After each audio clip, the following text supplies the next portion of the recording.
क्या रे, ये सिनेमेटोग्राफर का कितना वैल्यू है, कर क्या रहा है ये, क्या घुस घुस के ले रहा है वे। मैं भी ले सकती हूँ ऐसे ये सब। फोटोग्राफी कुछ कम थोड़ी ना है, जब देखो तो वीडियो वीडियो वीडियो। सिनेमेटोग्राफर पैसा भी ज्यादा लेते हैं फोटोग्राफर से, पता है यार। मुझे भी बनना है यार सिनेमेटोग्राफर। मैं फोटोग्राफी अच्छा कर लेती हूँ, पर सिनेमेटोग्राफर भी बनना है। तो ठीक है, अगर आपको सिनेमेटोग्राफर भी बनना है, अगर आप एक फोटोग्राफर हो और अगर आपको सिनेमेटोग्राफी भी करनी है, इतना डिफिकल्ट नहीं है। एक काम करो, अपना जो रिकॉर्डिंग का बटन है उसको ऑन कर दो, हो गया। नहीं, इतना आसान भी नहीं है। कुछ चीज़ें हैं और कुछ बदलाव है जो आपको समझने हैं। अगर इस वीडियो को आप समझ जाओगे, इस वीडियो के जो कॉन्सेप्ट है उसको समझ जाओगे, क्योंकि मैं पहले भी एक फोटोग्राफर रही हूँ, पर अब मैंने सिनेमेटोग्राफी सीखा और काम करना शुरू किया। ठीक है, मेरा भाई जो है सिनेमेटोग्राफर है, पर मैंने फोटोग्राफी से सिनेमेटोग्राफी में शिफ्ट किया, और जिसकी वजह से मैं समझती हूँ कि कैसे उसको करा सकते हो, आप कैसे कर सकते हो। Let me show you. देखो, सबसे पहले है कि आपने आपका कैमरा जो है वो ऐसा लिया है जिसमें फोटोग्राफी और वीडियोग्राफी दोनों के मोड्स है। अभी एक फ़ोन के कैमरा में ऐसा हो रहा है तो आपके DSLR में तो हो ही जाएगा, मिररलेस कैमरा तो हो ही जाएगा, पर कुछ फीचर्स ऐसे होते हैं जो सिनेमेटोग्राफी में ज़्यादा काम के आते हैं। वो आगे आगे हम लोग बात करेंगे। वो पहली जो चीज़ है वो ये है फ्रेम रेट। मैं आपको समझाती हूँ, बहुत आसान है। जब हम लोग एपर्चर, शटर और ISO की बात करते हैं, तो जो जो चीज़ें मैंने आपको ये बेसिक फोटोग्राफी कोर्स में सिखाई थी, एग्जैक्टली यही सारी चीज़ें आपको सिनेमेटोग्राफी में भी काम में आएगी।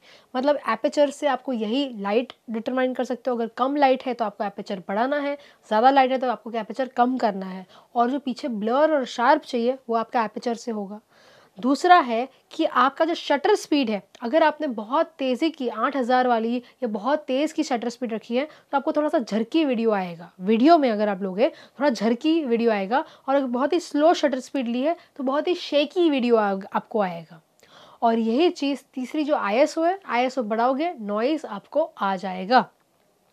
ये तीन चीज़ें तो मैंने आपको ऑलरेडी सिखाई थी। जो वाइट बैलेंस है, जो कैल्विन है, ये भी सारी जो चीज़ें हैं वो इसमें भी वही रहेगी। सिनेमेटोग्राफी में वही सेटिंग्स है अगर आप DSLR या मिररलेस से शूट कर रहे हो तो।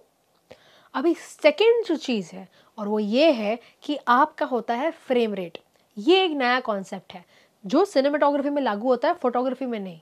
फ्रेम रेट का मतलब क्या है? देखो, जब आप एक फ़ोटो खींचते हो, आप एक फ़ोटो खींचते हो, पर वीडियो में आप 1 सेकेंड में 24 फ़ोटो खींचते हो।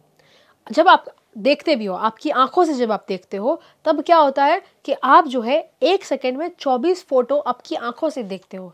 इसके लिए हम लोग बोलते हैं 24 फ्रेम्स पर सेकेंड। 1 सेकेंड में 24 फ्रेम मतलब फोटोज खींचे जाते हैं जब आप जो है वीडियोग्राफी करते हो। और जब ये जो 24 फोटो रहते हैं, अगर उससे कम रहेंगे, 24 के बदले सिर्फ 16 फोटो रहेंगे, तो आपको चार्ली चैपलिन जैसी मूवी बन जाएगी, जो एकदम ही मतलब फास्ट जैसी रहती है, मतलब एकदम झरकी जैसा आपको लगेगा। ये 16 फ्रेम्स में बनाई गई थी। और अगर यही 24 फ्रेम के बदले 200 फ्रेम्स अगर हो जाएंगे, बहुत सारे फ्रेम्स, बहुत सारे फोटो अगर 1 सेकेंड में आ जाएंगे, तो एकदम ही स्लो मोशन वीडियो बन जाएगा। मतलब 1 सेकेंड में वो बहुत सारे फोटोज ले रहा है, जिसकी वजह से आपको स्लो मोशन लग रहा है। कम फोटोज रहेगा तो झरकी लगेगा, ज़्यादा फोटोज रहेगा तो आपको स्लो मोशन लगेगा। पर अगर आपको एग्जैक्टली वैसा ही चाहिए जैसे अभी आप आपकी आंखों से देख रहे हो, तो हम उसको बोलते हैं 24 फ्रेम्स पर सेकेंड। 24 फ्रेम्स पर सेकेंड, 1 सेकेंड में 24 फोटो। अभी मैं आपको बोलूँगी कि जब भी आप आपके कैमरा के अंदर सेटिंग करते हो तो आपको वहाँ पे लिख के आएगा 24 फ्रेम्स, 50 फ्रेम्स, 120 फ्रेम्स, 200 फ्रेम्स। आपको अगर उस वीडियो में आगे चल के स्लो मोशन करना है तो आपको 50p, 60p, 120p तक जाना है। अगर आपको उस वीडियो में स्लो मोशन जैसा कुछ नहीं करना है, जैसे ये वाला जो वीडियो अभी आपके सामने मैं बोल रही हूँ, उसको हम लोग को कोई स्लो मोशन नहीं करना है, तो हम लोग 24p पे शूट करेंगे।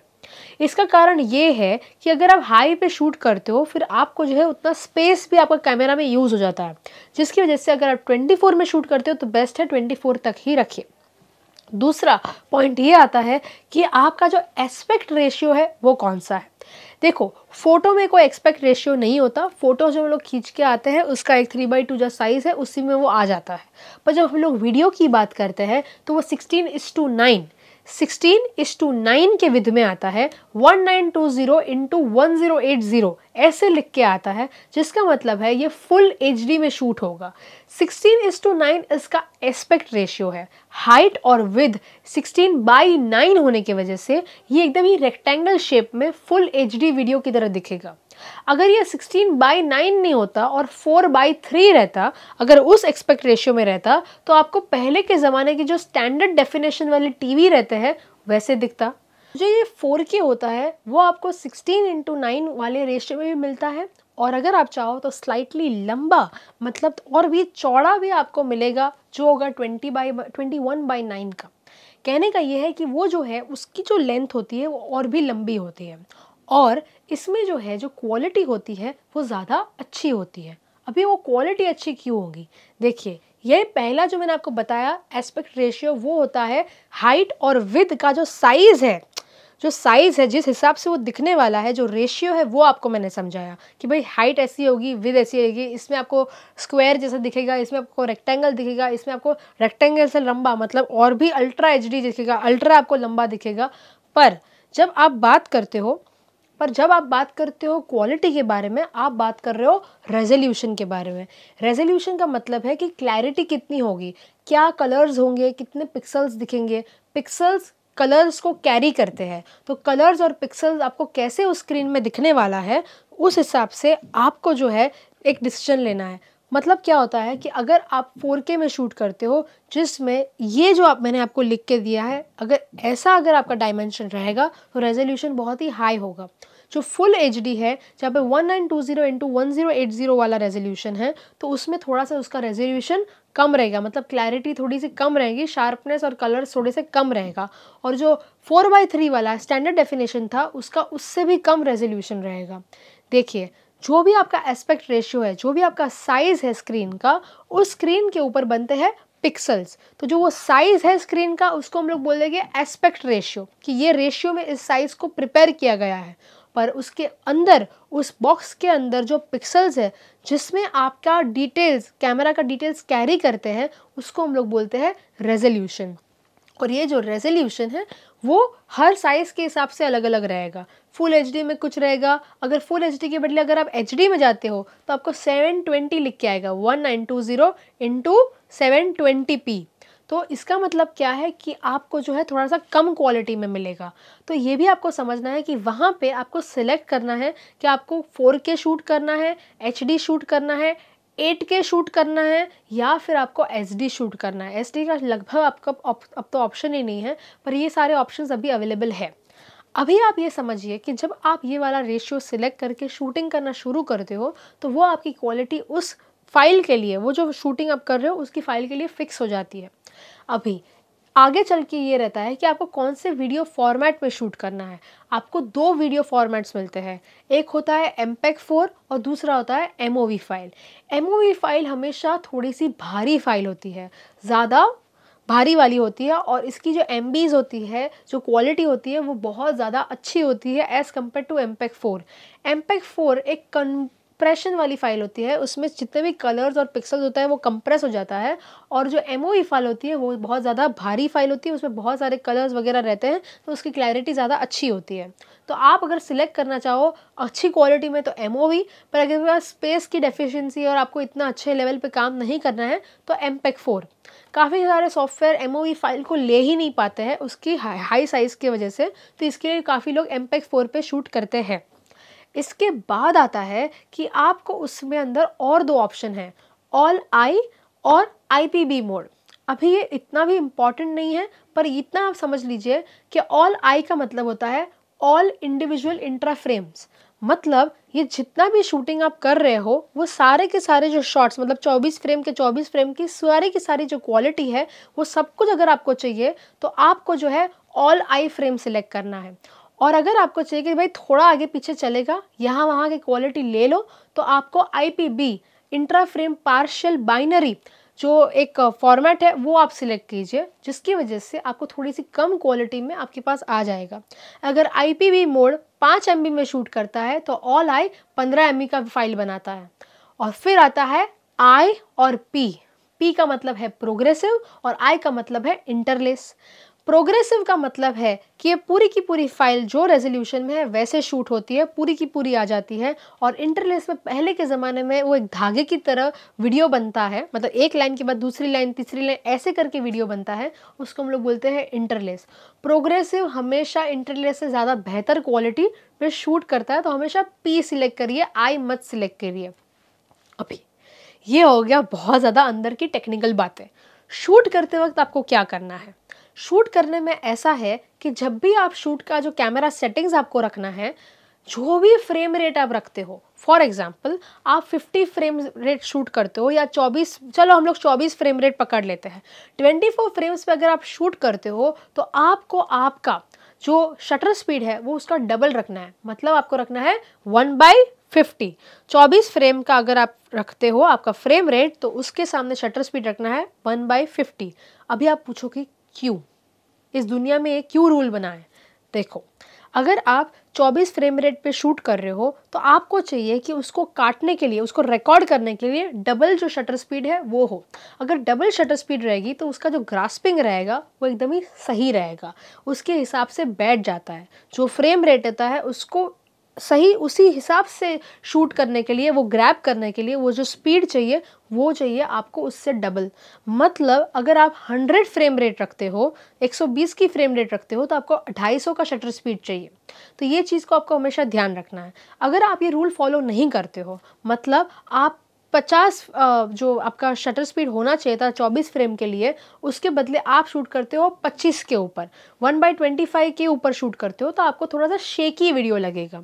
और अगर आप जो है बहुत ही फास्ट शूट करते हो, मतलब आप समझ लो 50 के बदले 100 पे चले जाते हो, तो आपको बहुत ही झरकी वीडियो लगेगा। तो ये आपको ध्यान में रखना है और उसी के हिसाब से चलना है। एपेचर और ISO तो वैसे ही है, हाई काम करोगे ISO पे, वही मैंने अभी आपको जो समझाया, ये सारे तो वही सेटिंग्स रहेंगे जो फोटोग्राफी में है। आगे का है कि आपको लाइटिंग का नॉलेज होना भी बहुत ज़रूरी है, और दूसरा है कि आपको कैमरा मोमेंट का लेने की बहुत ज़रूरी है। पहली तो हम की मोमेंट की बात करते हैं। फोटो का मतलब होता है स्टिल्स। हम एक स्टिल इमेज कैप्चर करते हैं, स्टिल्स लेते हैं ना, स्टिल इमेज, एक फोटो कैप्चर करते हैं। पर जो वीडियोग्राफर है, या तो वो खुद घूमता है या तो सब्जेक्ट घूम रहा है। यहाँ से वहाँ पब्लिक घूम रही है या तो आप खुद घूमे जा रहे हो। तो जब आप घूम रहे हो या पब्लिक घूम रही है, इसका मतलब है आपका कैमरा कहीं ना कहीं घूम रहा है, जिसके लिए आपको चाहिए स्टेबलाइजर्स। और स्टेबलाइजर्स का मतलब है गिम्बल, मोनोपॉड, ट्राइपॉड, ये सब चाहिए, जिसकी वजह से अगर आपका हाथ हिल रहा है तो आपका जो कैमरा का ट्राइपॉड है वो उसको संभाल लेगा। अगर आपको खुद को कैमरा को लेके घूमना है, मूव करना है, और आपका हाथ ऑफकोर्स अनस्टेबल रहता है, तो आपको चाहिए गिम्बल। और अगर आप काम कर रहे हो जो है मोनोपॉड के ऊपर, तो आप यहाँ से वहाँ थोड़े से रिवॉल्विंग शॉट्स ले सकते हो। वैसे ही आपको डिसीजन लेना है, 1000 तरह के, बाय गॉड 1000 तरह के वहाँ पे tripod, monopod, Dolly, zip, gimbal, ये सब कुछ मिलता है। तो आपको क्या करना है, आपको जो शॉट लेना है, जिस हिसाब से कैमरा एंगल लेना है, उसके ऊपर जो है आप इसको इस सब पे इन्वेस्ट करना है। क्या आपको चाहिए कि हमारे पास एक छोटा सा मास्टर क्लास वीडियो आ जाए कि कैसे गिम्बल्स यूज़ करना है, कैसे उस मोमेंट्स को कैप्चर करना है? Please comment below. तो ये क्या है कि आपको पहले मोमेंट, मतलब क्लोजअप, वाइड, कैसे उसको मोमेंट करना है, उसके ऊपर एक स्टेबलाइजर का आ गया। तो पहले जो हम लोग ने बात की वो थी कि आपका जो कैमरा है वो मोशन में आने वाला है, जिसकी वजह से आपने ये स्टेबलाइजर्स के ऊपर इन्वेस्ट किया। अभी जो बात आता है कि आपको लेंसेज कौन से लेने चाहिए, फिर बात आता है कि यार आपको लाइटिंग कौन सी लेनी चाहिए। देखो, लेंसेज और लाइटिंग का जो रूल है वो यहाँ पर भी वही अप्लाई होता है जैसा फोटोग्राफी में अप्लाई हुआ है। मतलब लाइटिंग के जो मैंने यहाँ पे वीडियोस बनाए हैं और लेंसेज का जो मैंने वीडियो बनाया है, एग्जैक्टली यही चीज़ यहाँ पर भी अप्लाई हो गई। हाँ, कंसिडरिंग कि सिनेमेटोग्राफी में आपको डेप्थ ऑफ फील्ड ज़्यादा चाहिए, तो बहुत सारे लोग प्राइम लेंसेज जैसे 85mm, कार्ल ज़ायस के लेंसेज जिसकी शार्पनेस ज़्यादा होती है, ठीक है, जो फास्ट एपर्चर्स होते हैं जैसे कि वाइडेस्ट एपर्चर 1.8, 1.2 जहाँ पे मिल जाए, वैसे सारे जो हाई एंड लेंसेज है, ये बहुत सारे जो सिनेमेटोग्राफर्स हैं वो उसको यूज़ करते हैं। जैसे कि हमारे इसमें रहता है एपर्चर, वहाँ पे होता है टी, मतलब हमारा एफ स्टॉप रहता है, वहाँ पे होता है टी स्टॉप। अभी ये एफ स्टॉप और टी स्टॉप के डिफरेंस क्या है वो समझ लेने के लिए आप हमेशा नीचे कमेंट कीजिए, उसके ऊपर भी एक वीडियो आ जाएगा। पर ये हालांकि बहुत डिफरेंट नहीं, थोड़ा बहुत ही है, पर ऐसा है कि उसमें से कुछ ऐसे सेटिंग्स होते हैं जो लेंसेज के थोड़े से अलग होते हैं, बहुत ज़्यादा अलग नहीं होते हैं। तो जो लेंसेज का रूल है वो वही अप्लाई होगा।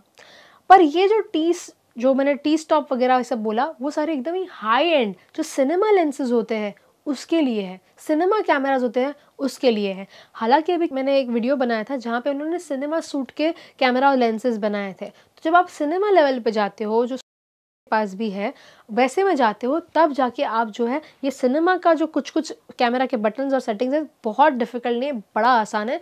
वो जब आप समझ जाते हो तब जाके आप सिनेमा के उस कैमरा के लेंसेज की बात करते हो। पर अगर आपको as a photographer to cinematographer में कन्वर्ट होना है तो कोई बड़ी बात नहीं है। तो मैंने अभी जो आपको ये सारा वीडियो में समझाया, अगर आप उसका नॉलेज लेके, मेन तो उसकी जब आप प्रैक्टिस करते हो, फ्रेम रेट वगैरह ये सब जो कैमरा मोमेंट्स और एंगल लेना है वो मेन है। बाकी तो फोटोग्राफर हम लोग सेटिंग तो कर लेते हैं, पर जो ये कैमरा एंगल लेना है, जो मूव है, वो सब जब आपको एक अपने DSLR से करना होता है वो मेन है कि आपको एंगल लेने को पकड़ता है, वो जमता है आपको, वो आपको ट्राई करना चाहिए। और लाइटिंग के रूल्स भी सेम है, बस इतना समझ लो लाइटिंग मूविंग होती है यहाँ पे, मतलब यहाँ पे सब्जेक्ट भी मूव करता है और लाइट भी घूमती रहती है ना। तो लाइट घुमाना और सब्जेक्ट कैसे मूव करना उसका भी अगर आपको नॉलेज चाहिए, उस पर भी हम लोग एक वीडियो बना सकते हैं। कहने का ये है कि ये सारे टिप्स एंड ट्रिक्स है, अगर ये सारी चीज़ें आप माइंड पे रखोगे और थोड़ा सा रिसर्च करोगे और प्रैक्टिस करोगे, आराम से आप फोटोग्राफर टू सिनेमाटोग्राफर अभी के एज में, अभी के आपके कैमरा से कन्वर्ट हो सकते हो। अगर आपको ये वीडियो पसंद आया हो, make sure like share and subscribe. Thank you so much. हा हा हा हा।